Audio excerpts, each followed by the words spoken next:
Hi guys, rachybop here. Welcome to Sim Saturday.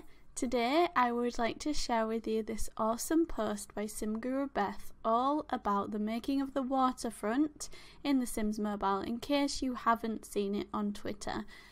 Apologies for no face cam, I've had some surgery this week, very small, but I'm still not feeling super confident to put the scar on YouTube. So let's go ahead without face cam. So here is this post by Sim Guru Beth. It starts by saying, "Hi, for those who don't know, I'm Beth, the lead object modeler on The Sims Mobile.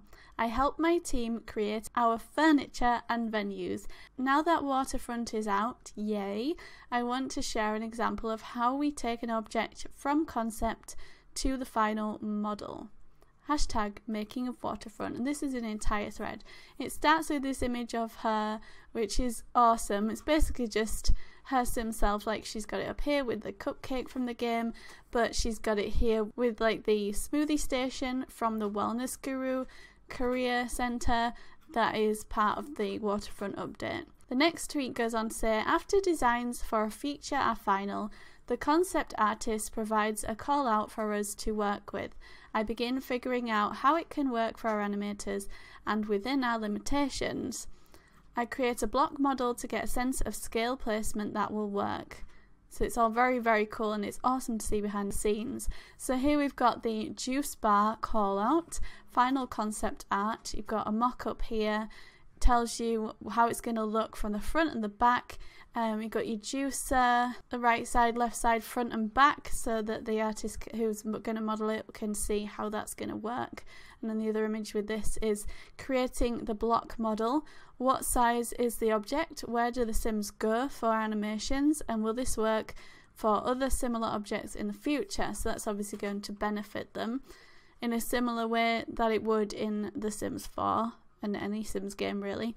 So where the sim will interact with the machine, here we've got the juicer, and where the sim will start animations from depending on the interaction. Why the weird colours? Yellow, there's most likely going to be stuff here in the final model, and green, it's guaranteed something will be here in the final model. So they have a code that they stick to. Then the next tweet says, "Next I start work on the final model by getting the basic shapes blocked out before adding smaller details. Then I check to see if I can reuse anything we've made before. Work smart, not hard. It adds consistency to our world and our art style." So this helps with productivity as well. And here's that image, building the model and UV layout. So we've got this UV layout here. So be efficient in what can share texture, space and overlap. Pack UV shells together as smartly as possible while keeping texture density in mind. This will allow the final product to match other objects as well as have consistency within itself. Texture map for reference here. So this is the map that they will lay over the model. That's why it has to be laid out like this. And then down here it says early, mid, model, blackout, main shapes are in, including some detail. So basically it's a model, but this is it flat mapped, and then you've got the texture to lay over it. And then she goes on to say, "Finally I'll start texturing. I'll start by adding base shadows and highlights and work on everything in grayscale. This helps keep good values on the final piece. Once I'm all done, I'll start deciding which parts change colours with the variant options." Then we've got this image that shows what she's just explained. Process example on the juicer. So you've got occlusion bake, base highlights, material gloss, detail, character, and then add the colour. Add major highlights and shadows before smaller details. Reuse. When possible, we will pull from the existing library of textures and models and keep things consistent and grounded in the same world. So that makes total sense, using similar object models on other items. Then she goes on to say, "Once the model is done, I add it to the game. It's our job to ensure it all works in game before submitting any work.